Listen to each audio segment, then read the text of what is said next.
Olá, meu nome é Éder da Fonseca Suzano Júnior e a aluna Mariana Novaz e eu desenvolvemos esse trabalho de graduação para o curso de Gestão Empresarial da FATEC com o tema Teletrabalho. Com a confirmação da morte ocasionada por complicações do coronavírus em 17 de março de 2020, a realidade pandêmica chegou ao Brasil. A partir disso, foram instaurados protocolos sanitários, recomendando assim o distanciamento social, de forma que barrasse a disseminação do vírus. E esse cenário forçou as empresas a reinventarem-se para continuar com as suas atividades habituais. Porém, para evitar a aglomeração e muitos dos seus funcionários dependendo de transporte público para deslocarem-se até o serviço e até suas casas, forçou as empresas a tomarem medidas paliativas. Mesmo não sendo uma prática nova, o teletrabalho, já adotada pela Gol Linhas Aéreas há mais de 10 anos, com o call center e seus colaboradores em teletrabalho, muitas outras empresas tiveram que adaptarem-se a esse cenário pandêmico. A medida provisória 927, que flexibilizava algumas regras da CLT, como férias coletivas, o próprio teletrabalho, antecipação de feriados e outras diretrizes, e descontinuada em 19 de julho do mesmo ano, 2020, porque não foi convertida em lei pelo Congresso. Então criou-se a MP 936, que tratava da suspensão do contrato ou a redução da jornada de trabalho e salário. Essa sim foi sancionada em lei, onde muitos trabalhadores foram impactados negativamente, mas a medida estava vinculada ao estado de calamidade. Com as empresas obrigadas a fecharem suas portas e os colaboradores em casa, elas autorizaram os colaboradores a levarem os itens para casa, como computador, headphones, mesas, cadeiras, entre outros, enquanto outras ofereceram a opção de quem optasse por esse ambiente. De acordo com uma pesquisa do IBGE, em setembro de 2020, 25,7% das empresas brasileiras adotaram um regime de teletrabalho, como tentativa de sobreviverem à crise. Com a tentativa de reabertura, empresas começaram a optar por um modelo híbrido, com parte da jornada com presença dos funcionários no local de trabalho e outra parte à distância. Outras empresas ainda preferiram adotar definitivamente o teletrabalho, o que findava em economia de luz, água, deslocamento, aluguel, entre outros.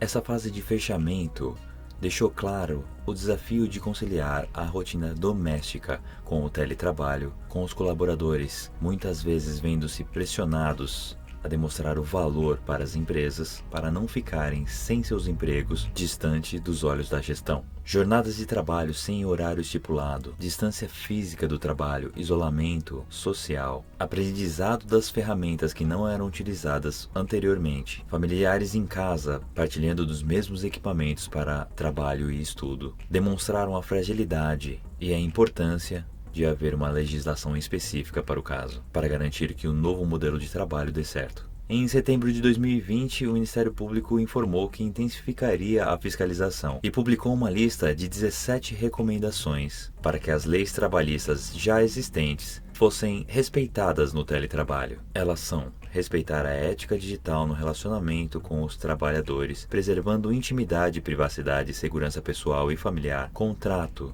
regular teletrabalho por meio do contrato de trabalho aditivo por escrito, ergonomia, observar os parâmetros de ergonomia, seja quando as condições físicas ou cognitivas do trabalho, pausa, garantir o trabalho em teletrabalho, períodos de capacitação e adaptação, além de pausas e intervalos para descanso, repouso e alimentação. Tecnologia, oferecer apoio tecnológico, orientação técnica e capacitação em plataformas virtuais. Instrução, instruir empregados de maneira expressa, clara e objetiva quanto às precauções a tomar a fim de evitar doenças físicas e mentais de acidente de trabalho.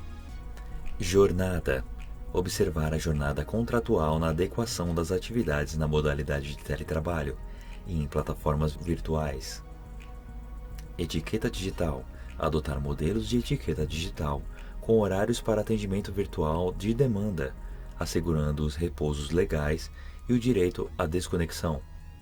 Privacidade, garantir o respeito ao direito de imagem e à privacidade dos trabalhadores. Período de Covid-19, garantir a observação de prazos específicos e restritos ao período de medidas de contenção da pandemia do Covid-19. Liberdade de expressão, garantir o exercício da liberdade de expressão do trabalhador, ressalvadas ofensas que caracterizam calúnia, injúria e difamação.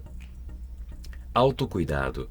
Estabelecer política de autocuidado para a identificação de potenciais sinais e sintomas de Covid-19.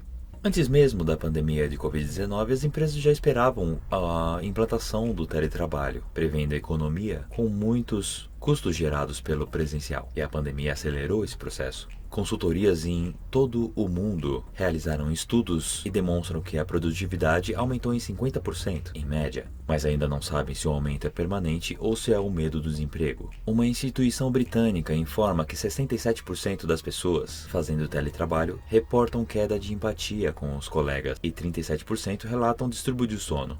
Além de casos de briga no trabalho, tentativa de suicídio e mortes não relacionadas à Covid-19, as empresas estão oferecendo ajuda psicológica aos seus colaboradores, priorizando assim a saúde mental deles. Portanto, a falta de socialização é um fator muito importante a ser levado em consideração e de suma importância para definir o futuro. Com base nisso, muitas empresas estão adotando a forma híbrida, com alguns dias de semana no escritório e outros dias em casa. Alguns veem o teletrabalho como um aumento da qualidade de vida, economizando tempo no transporte público e tendo mais tempo livre para praticar alguma outra atividade com a família, por exemplo.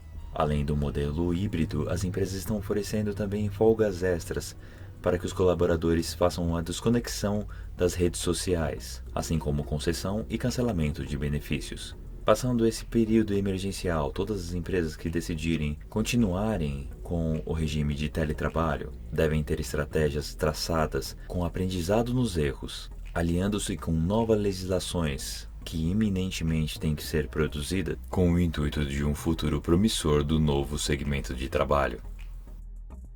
Meu nome é Mariana Dias Vieira de Novaes e junto com o Éder elaborei o relatório sobre o teletrabalho e o desafio das organizações na implantação desse sistema no contexto da pandemia da Covid-19. Como citado no relatório, algumas empresas já trabalhavam essa modalidade há alguns anos, como por exemplo a Gol Linhas Aéreas.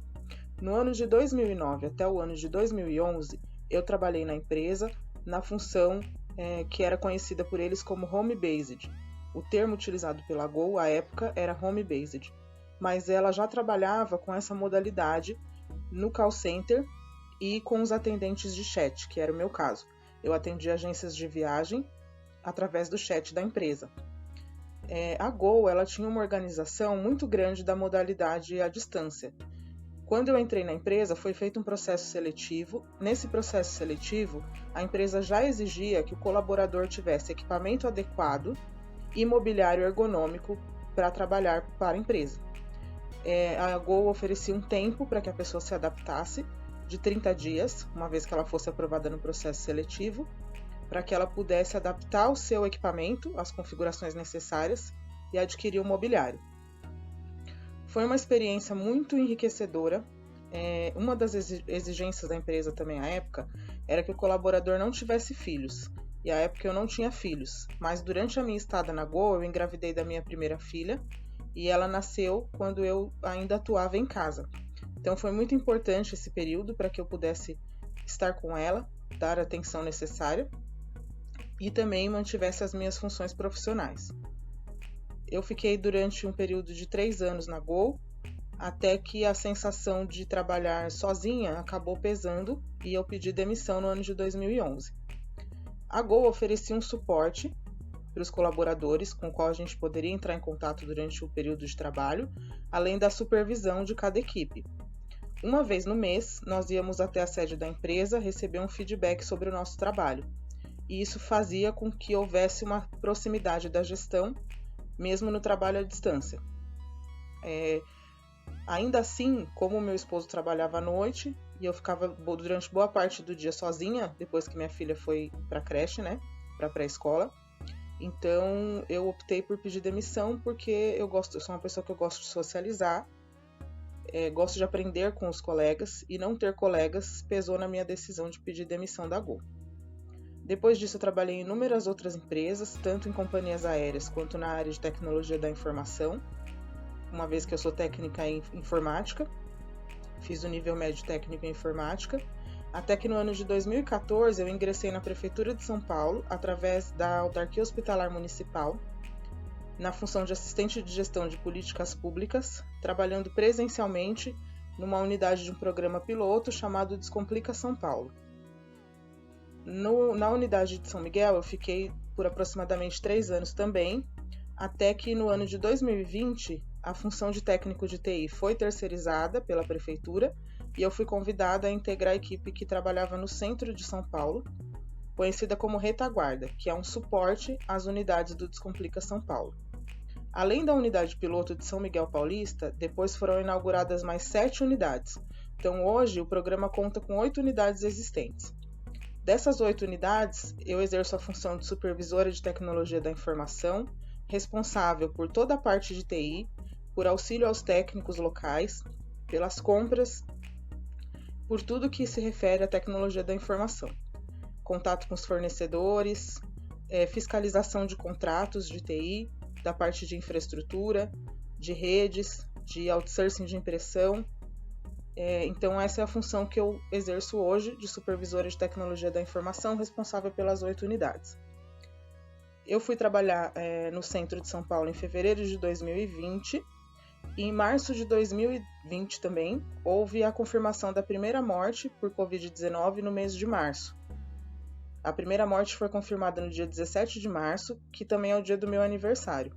E no dia 18 de março, eu já vim trabalhar em casa, vim para o teletrabalho, a meu pedido. Como eu tenho uma filha pequena e enxergando que o cenário poderia piorar da pandemia, eu solicitei a possibilidade de vir trabalhar em casa.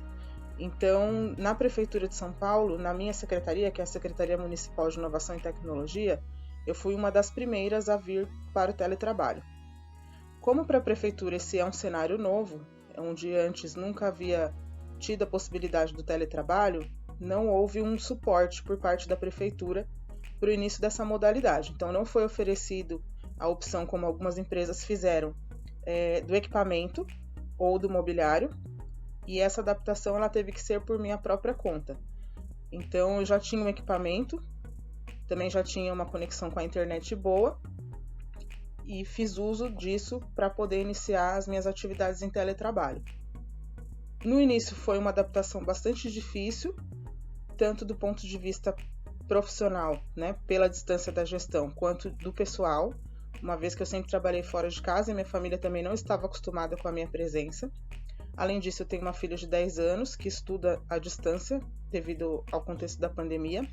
Então, o equipamento, o espaço, nós tivemos que nos adaptar e adaptar a nossa rotina para que a gente pudesse desenvolver nossas atividades, tanto as minhas profissionais quanto as dela escolares. Depois de algum tempo, isso começou a ficar um pouco melhor. Nós conseguimos nos adaptar e estabelecer horários, rotina, espaço, mas no começo foi bastante complicado porque não havia uma perspectiva de quanto tempo fosse durar a condição da pandemia e, consequentemente, do teletrabalho. Até mesmo para a gestão foi difícil essa adaptação. Como supervisora de TI, eu também auxiliei outros colegas que vieram a trabalhar em casa, na modalidade de teletrabalho, a instalar as ferramentas necessárias, a utilizar os recursos das ferramentas. Então foi muito interessante perceber que, apesar de todas as dificuldades, toda a incerteza que o momento trouxe, nós como seres humanos temos essa capacidade de nos adaptar.